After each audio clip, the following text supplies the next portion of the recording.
All right, everyone. This morning we are heading out to the Augusta area, Augusta, Wisconsin. We're currently at Leerburg Worldwide Headquarters. I say that jokingly because there's only one location. So technically it is the only one in the world, but I'm here with Becca. Many of you, if you've been to our seminars, have met Becca. Becca, you want to explain what you do? Yeah, I'm the video production and editor person. I'm responsible for all the content you see on Leerburg. So if you see a funny Facebook post on Fridays or you see a YouTube video, Becca's had her hands in it, and she helps answer Ask Leerburgs and sometimes answers the phones and answers your questions. So she's gonna be with me today as we head over to Augusta. We are heading out to meet with a couple of our Amish craftsmen, and we're really in a unique area here. In the United States, there's a bunch of states that have Amish communities. Wisconsin, I believe, is in like the top 4 with like Pennsylvania, Iowa, Ohio, and then I think Wisconsin ranks in there at like 4th. And in the state, Augusta has over 1,500 Amish in that area. It's not the biggest community in the state. There's bigger ones down around Madison, Wisconsin, Appleton, Clark County, which is, we're actually going to be in parts of Clark County today, meeting with one of our Amish craftsmen. So we're going to take a little road trip. So do you want to, can you queue up a map? Can we do a map? Like if I go map right now, boom. Yep. And then we can show where we're at now, and we can show where Augusta is. So we're taking a little road trip. We're going to show you where our leather goods are made and our biothane. And many of you probably didn't know, we do our best to educate our buyers and advertise that our leashes, our harnesses, our muzzles, our leather muzzles, they're handmade. And they're made here in the USA. They're made here in Wisconsin. They're not shipped in from overseas. So you're really getting a quality handmade product when you buy one of them. So we're gonna show you that today, and hope you enjoy it. So we're officially in Amish country, and we're gonna visit, like I said, 2 brothers today. Our founder, Ed Frawley, started doing business with this family with their dad, Amos, about over 30 years ago by now. And Amos passed away several years ago and left the business to 4 sons. And we're gonna meet with Rudy, he's the eldest. I just wanted to preface our meeting with him to just let you know it's gonna be kind of a different interview style. The Amish have some religious beliefs, and it varies, around the country, but locally, they don't want to have their faces on camera. So a lot of our shots are gonna be from behind of them. You won't ever see us like up front interviewing each other. And it's out of respect to their religious and cultural beliefs. So here we go. In the backdrop here, this is Rudy's farm. And we're gonna head there now. And Rudy makes a bunch of our leather goods. So yeah, let's head on over. Just gonna check you out. Rudy, how are you? What's the dog's name again? Cindy. Cindy? it's like a teeter, but for German. This is Becca. Hi. How are you? Good. The Amish first settled in Wisconsin, I think it was 1909. The very first settlements in Wisconsin went extinct. There was one in Jump River and one in Excellent. Excellent. That's up there. Yeah. Yeah, that's up there. I used to work for Birchwood PD, and Excellent was way up there from Birchwood even. So, all right. Then from there they went to Medford. So Medford is the oldest existing Amish settlement in Wisconsin. Okay. And after that, I think it's like Blair, down in around Whitehall, Durand area. Do you want to just kind of talk about the leather? Like, what makes this leather special and why we use it? I like it for it's thick and it's pliable. Mm-hmm. It's not stiff like and not dry like bridal leather. Mm-hmm. It's got more moisture resistance to it. The leather that we're using, this is a thicker leather, and this isn't a belly leather, right? Or like. Well, this part here is what we call a belly. Okay. So here it gets extra soft, right there. Yep. And right in here. But here's the best part of your belly. That's what we use in like the ball straps a lot. Okay. But this isn't the leather that goes into making our collars or our leashes or. If it's exceptionally good, I might use it in collars, but it's not long enough for leashes. I got the longer side there. That was the back side. That's where we get our leashes up to. Until up about to here, we can usually cut leashes out of there. Where do you get a lot of these tools? Is it stuff you can still buy? Well, Weaver Leather has a lot of them. As for power, engine power is what we both use in shops, diesel or gas. Okay. And run with a line shaft like we got back along the wall there. We use a limited amount of batteries, flashlights, and some stuff like that, but not like battery tools, not in our community. So you can use that for your manufacturing. You can use a gas or diesel. Mm-hmm. You can't use it for driving. No. You can't use it to have like electricity in the house. No.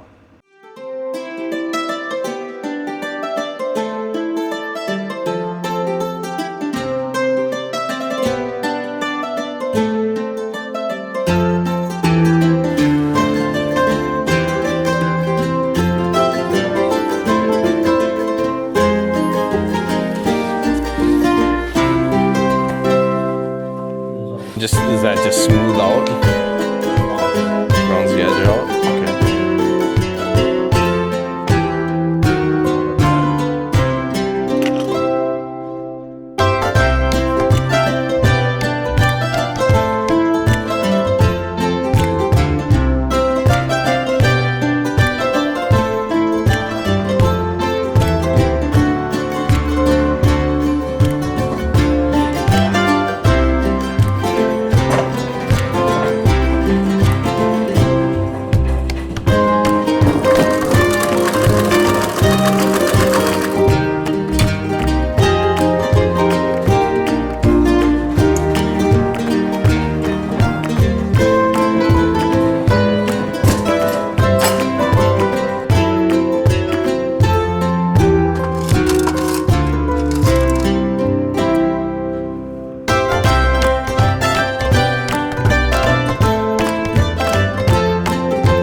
How many, so like, leashes here, how many do you get done?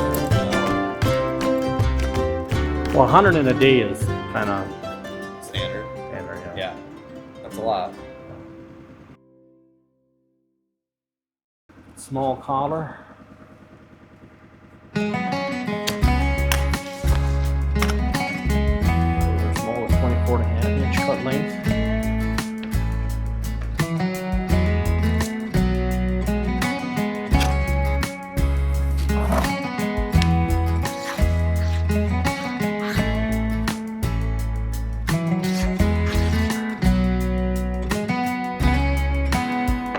Throw that thing over there.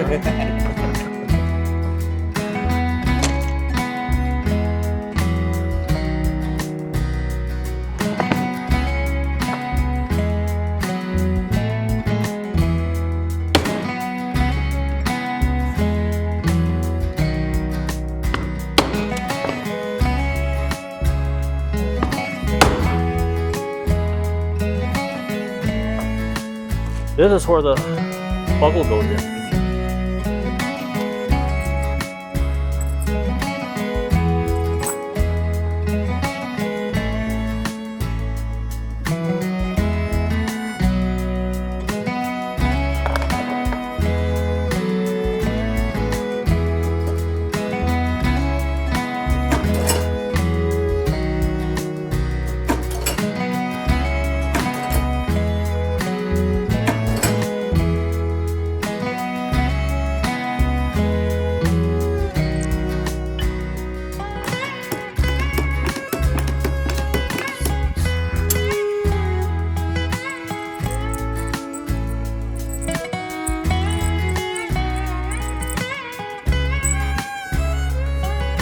And now we got in the habit of putting our rivets in upside down for the counter so they don't pull the hair on them.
When did, so your dad Amos, right? Yeah. He started with Ed, what, over 30 years ago? Yeah, well, no, I don't think it's quite 30. I think it was like 2002 maybe. Okay. When it started. Ed had actually originally started with a guy from Augusta. It was one of my cousins from Augusta. Okay. You might even, you know any Amish over there. What is his name now? Well, I know, I know Born Trigger that owns the mill over there. Well, there's a couple mills, right? But the one that has the one off of, I think it's R, where they got all the finished trim and. Oh, where Herman Born Trigger used to. Yeah. His boys took that over. No, Also they the did. cheese factory. Yeah. Yep. Cheese factory's closed, but the old cheese. Yeah. Yeah, the old cheese. Yeah. Yeah. Herman's out of it. Yeah, he turned it over to his boys. Okay. He bought that Dale's Mill. Have you ever been there? That's who owns Dell's Mill. Yeah. Okay. So he's running that? Yeah. Okay. Have you seen that? No. We'll go by that. Okay. Maybe we'll stop. We'll Yeah. stop today. That'd be a good Okay. stop. It's pretty cool. Okay. Yeah. Yeah, it's a nice, just from the road, you can see the dam like, well, a couple hundred feet from the road. The dam and the mill sitting on the bank there, Yep. all finished up. Yeah, they've done a Everything done. very nice job. He takes in visitors, Okay. and I'm not even sure by appointment or just certain days of the week. But you could stop in and find out. Yeah, I'll stop in and. His ask. house is actually, Yeah. his house is on the same side of the road as the mill, but he's got a shop on the other side. Okay. So I don't know where He you might can be over find there. it. Oh, that's actually cool. I didn't know who bought that, so it's very interesting. So we're at Dell's Mill Pond. Just made a quick stop. It's on our way to Augusta. This is located just north of Augusta, Wisconsin, and it's an old mill. I think a few years ago they did some work on the dam there. You can see the new concrete and stuff. I used to patrol this county as a deputy, so pretty familiar with this area. Decent fishing lake. It's pretty landlocked. There is a short little access. It's probably, I don't know, maybe 20 feet wide that you can come and get access to the lake. But we just learned from Rudy that this was bought by another Amish gentleman that owned a wood mill just west of Augusta. I didn't know that he had bought this. So they've been fixing it up over the last few years and restoring it. Pretty cool property. Piece of Eau Claire County history. We weren't planning on stopping here today. It looks like it's closed. Otherwise, see if we could get a tour of it. So maybe for another time. But here's the story of Dell's Mill. All right, we are gonna head to Elmer's near Augusta. I've got one stop I want to make. It is dog related. So we're gonna head there next. We're in Augusta, Wisconsin. We're on our way to go see Elmer, who makes like our slip collars, our dominant dog collars, a bunch of our products. And I want to stop by one of my favorite coffee shops, but they also sell dog treats. So many of you probably haven't heard of Nick's Coffee and Dog Treats, right? I'm Jennifer Hinsey, and who are you? I'm Nicholas Napolitano. So we started our business in 2018 when Nick was 15 years old. And the reason we started it was because I was a job coach for Eau Claire County and saw that many of the kiddos there that I was taking to their jobs were getting internships, but after their internship, most of them were not getting hired. So I thought that could happen to Nick, and it might even be harder for Nick because he's in a wheelchair. So I thought we should just come up with a business, but I wasn't sure what it was gonna be. And Nick loved to bake. So one day he said, why don't we make dog treats? And then we put a little blurb on Facebook and said, Nick's making dog treats, who wants some? And that went crazy. And so I thought, well, that might be a business we could start. So we did that for 4 years just at home. And then in 2022, we bought this building and we then started selling coffee as well. What are some of the things that you sell, Nick? Dog treats and dog treat shirts and stuff like that. Yeah. We'll go inside and we'll see all the different dog treats. There's quite a display, quite a few options. Yes, definitely. Like, how many different varieties of the dog treats do you have? Oh, I'd say probably 20, 22 maybe. There's Okay. quite a few.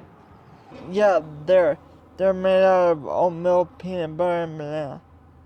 Oatmeal, peanut butter, and banana. We wanted to have a simple recipe so Nick could remember it and be able to talk about his business. So those are the ones that we make here. So we do have a variety of crunchy treats and soft treats. We used to just sell crunchy, and then we got so many people wanting soft treats. But our most popular probably are bacon and egg, blueberry pancake, chicken and waffles, peanut butter banana. What else about your business do you think that our viewers would want to know, Nick? We do sell Door County coffee. So that is who we partner with for our coffee. So a lot of people that come to coffee shops usually want to know, well, what kind of coffee do you serve? So it's all from Door County. I try to keep everything in the shop local. Okay. Local to Wisconsin. So now we have been here since 2022.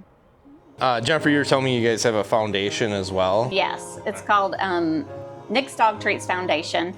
And we raise money and this just started. So we're raising money so we can purchase equipment for our individuals, employees that are disabled, to help them be able to do their job better.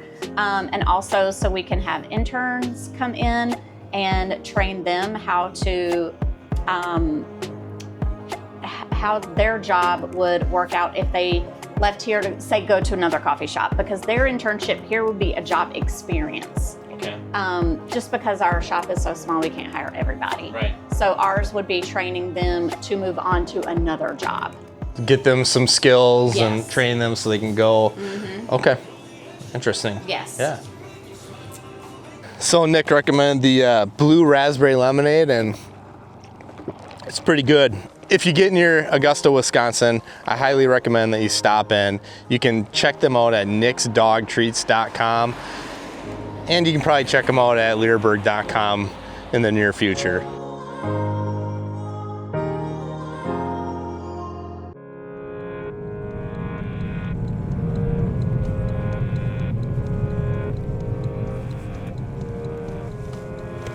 Destination is on your right. Arrived.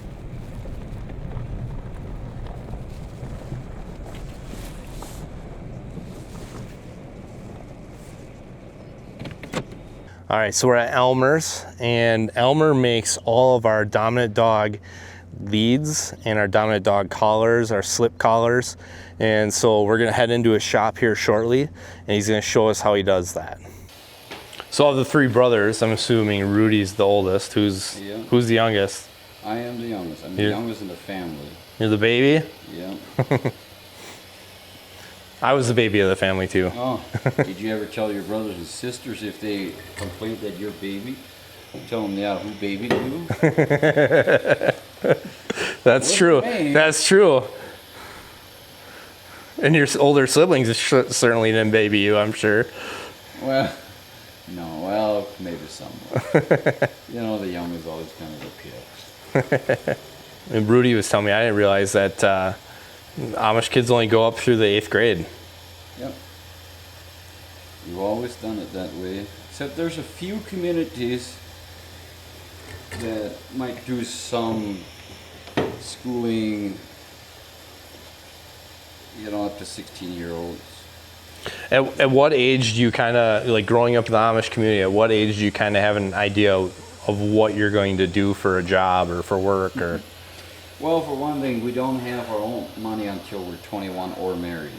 Okay. Well, once you hit 21 and you're not married, you have your own money. But before that, we just work for Dad, you know, and so you learn some trades there. But once you're on your own, you can choose then what you want to do. So what do you, if you're not having your own money till you're married or 21, if you get married, what do you do as a married couple? Like, where do you live? How do you get a house? Like, well, a lot of times you just rent, and a lot of people have like another small house for the children that might move in, or there's more in the community.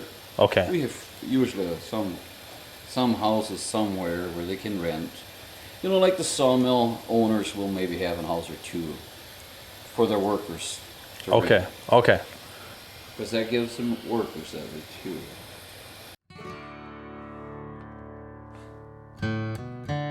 This is what I do first.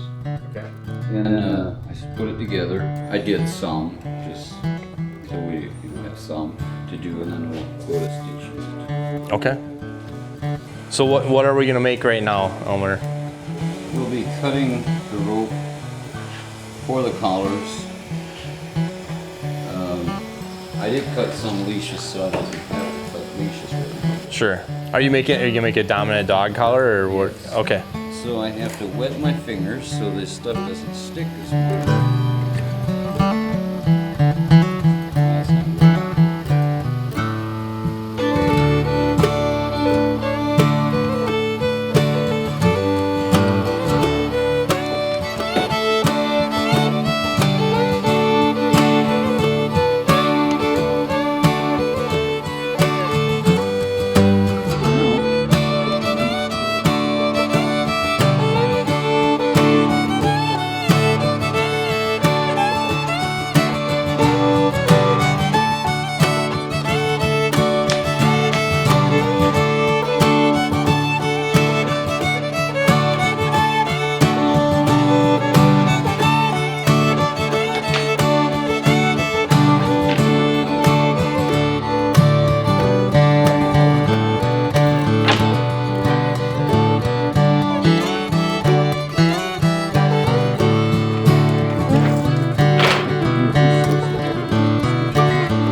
So you're just stitching this to ensure that they don't pull out.